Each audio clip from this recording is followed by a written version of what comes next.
Welcome to the Learn to Sew Academy channel. Please remember to subscribe. Thank you. Welcome back. In my last video, I went into detailed information on grasping the concept on what it means by you doing 720, 1080, or 1440 degree peplums. If you have not seen that video, please check the description and be sure to take a look at it now. I also explained the logic behind what you do when you do all these several degree peplums. In this video, we're going to do some demonstrations. So we're going to practice doing the 720 degree peplum. And the first thing we're going to do is you fold into two, and then you fold again this way. This is what I like to call that you're doing an horizontal and a vertical fold. But when you're folding, when you first fold this way, you want to make sure that you have enough. So what you're going to do first is to do your calculations. We're doing a 720 degree flare or peplum, and simply put, that is just doing two circles. Just have it in mind that you're making a two-circle peplum. So we're going to use a waist measurement of 27 inches. So what you're going to do is you'll take the 27 inches. You're going to calculate your allowances like I explained in the video on how to calculate allowances. So in this case, for 720 degree, I'm adding additional 1 inch for the joining of the two circles, and then 2 inches for putting in a zipper. So you're going to take the 27 inches, which is your waist measurement. You're going to add 1 inch for your seam allowance for joining the two circles together. And then you're going to add 2 inches for your zip allowance. So altogether, that gives you 30 inches. You will now divide the 30 inches into two. We are dividing that into two because you're making two circles. So you want that waist measurement, your total waist measurement after you factored in your allowances was 30 inches. So that 30 inches, you want to share it between the two circles. So each circle is going to be 15 inches. That's 30 divided by 2, 15 inches. Now, it is that 15 inches that you need to calculate the radius for. So you are going to say 15 inches divided by 6.28. And that in this sample is going to give me 2.39. So you are looking for radius of each circle. And I'm going to use a length of 5 inches here. So you're going to take what your radius was, like 2.39 in this case, plus 5 inches for the length of my peplum or the length of your flare. So that will give you 7.39. And then I'm going to add additional 1 inch for hemming the bottom of the peplum. So that will give you 8.39. So when you fold this into two, you are going to make sure you have enough to cover that 8.39. When you fold it again this way, you're going to check to make sure you have enough to cover that. So after you folded, you look for where you have your complete folds right here, not where you have openings. So from where you have your complete fold, that is where you start to make your measurement for the radius.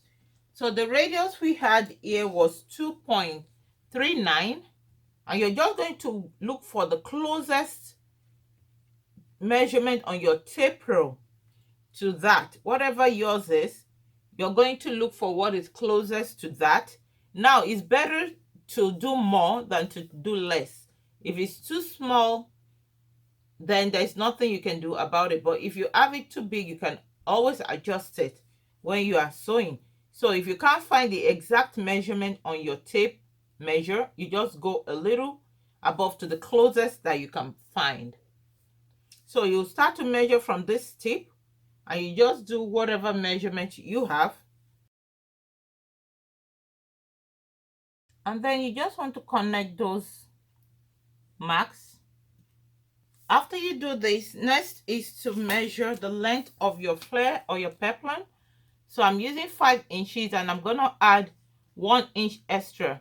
So you can start to measure from that radius point, but better still, to get it more accurate, it's better you start from the tip here. So in which case you're going to do a measurement of the radius plus your length. So right here, the total I have was 8.39. So I'm just going to do 8.5 all across. Again, from that angle right here, where we folded the fabric, that's where you're going to start to measure from. And then you just connect that.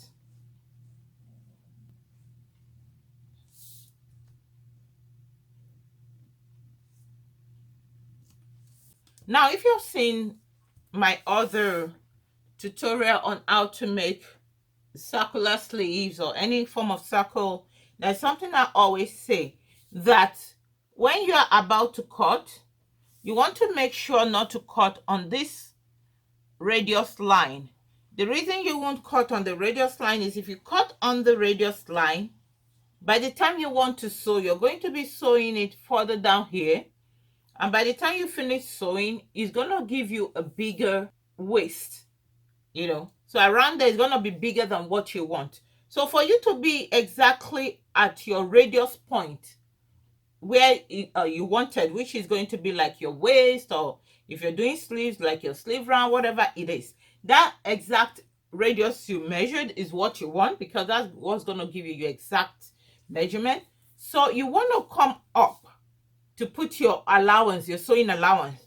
When we do other kind of allowances, usually we add more to the fabric. We will come further down, like we had 5 inches, we added one more to give us 6 inches, right? But in this case, for your circular peplum or circular sleeve or whatever, anytime you're doing a flare, you want to come up to do your sewing allowance.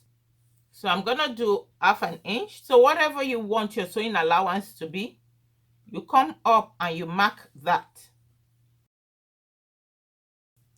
And you connect that. So we're not going to be cutting the exact radius line. We're going to come up to cut this other line, so that by the time we cut this now and you start sewing using your 1/2 inch, you're going to be at your exact measurement right here. So now we're going to cut this out. So this is the first circle, and remember we are making 2 circles, so just fold it and make exactly this. So you fold it the same way, or you can also leave it open like that, fold it into 2, and you open this where you have the fold, you match it to where you have the fold, and you trace out your first circle. Or we can fold it the same way. You put this on top of it. When you put it, I normally make sure that where I have my full fold matches. So right here matches right here. So that's one thing I do. And now you want to just trace this out. And then you cut it. And that gives you 2 circles.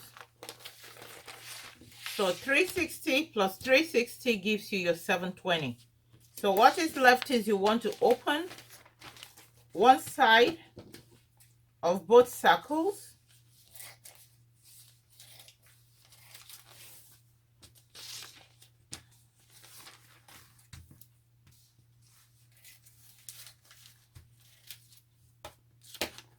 And you already factored in your allowances.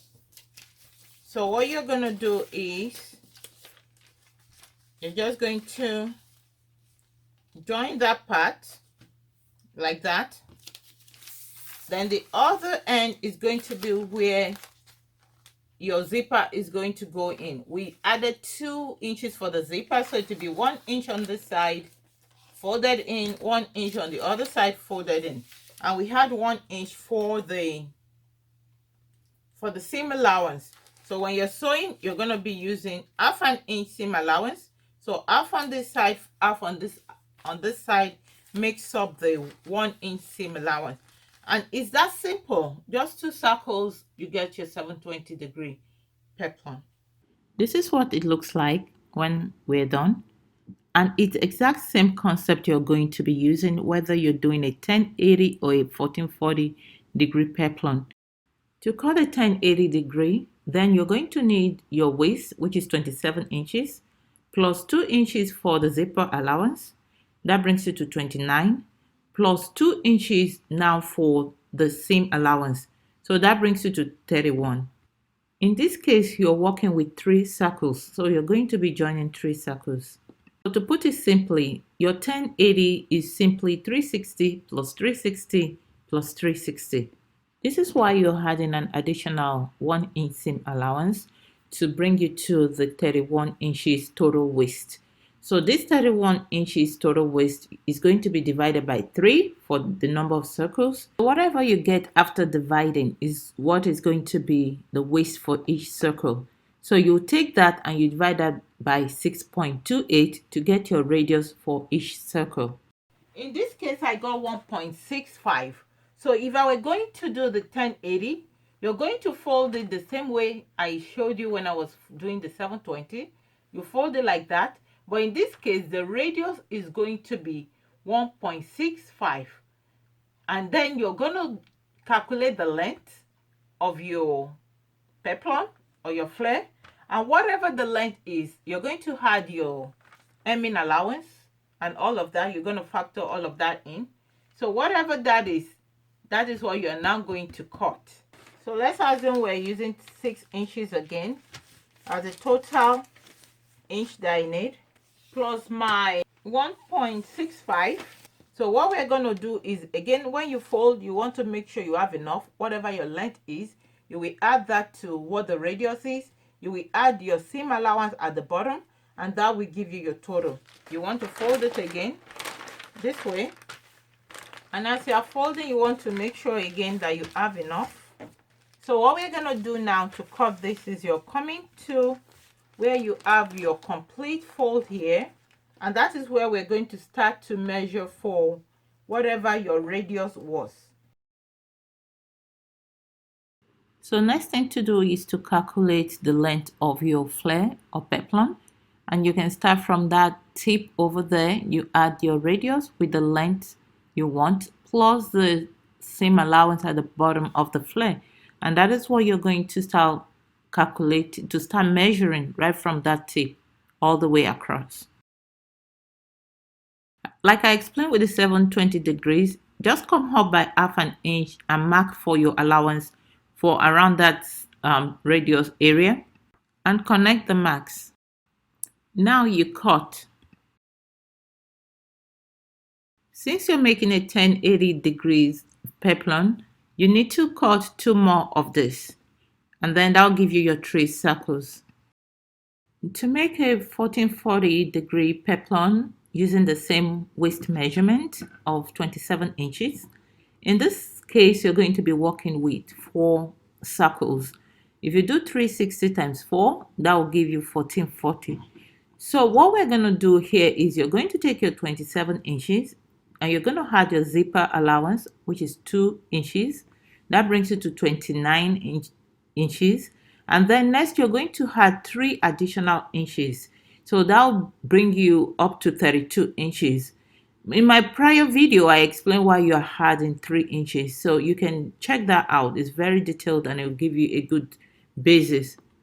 You will now take the total that you got from that. You will divide that by 4. And whatever you get after you do your division is what you will now divide by 6.28.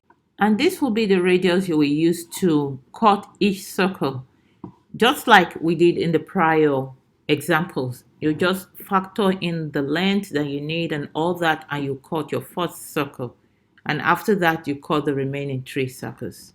I'm just going to make 3 more of this. And what you want to do is you just fold it the same way. This is one way you can replicate your circle, like I already showed you earlier in the prior example.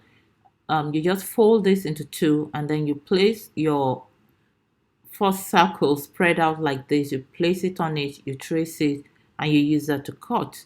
That's one way. Then I'm going to show you how you can cut two circles together, because when you're doing multiples of circle, you may want to shorten the time by cutting two circles together. So I'll show you how to do that next. You can also cut two circles together like I'm doing now. I just want to see if I have enough. Yeah, I do. So to cut two circles together, I've simply just folded into two like I used to do, and I've folded again. Okay, that'll give me 4 layers on this side.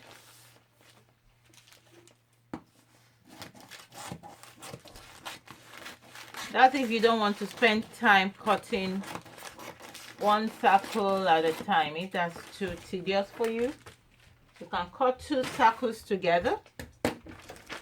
So again, I folded it twice and I folded again. But when I'm folding, I'm making sure that this fits to make sure I have enough. And then now I'm going to fold it this way. So now I've shown you like 3 ways to cut it. You can do it one at a time individually, or you can do it the way we spread it on top of it, or you can cut two circles together like we're doing now. So always make sure that the full fold you're merging it together, not where you have the opening, because you want that continuity. So I'm just going to trace this out. Next, you follow the markings and you cut this.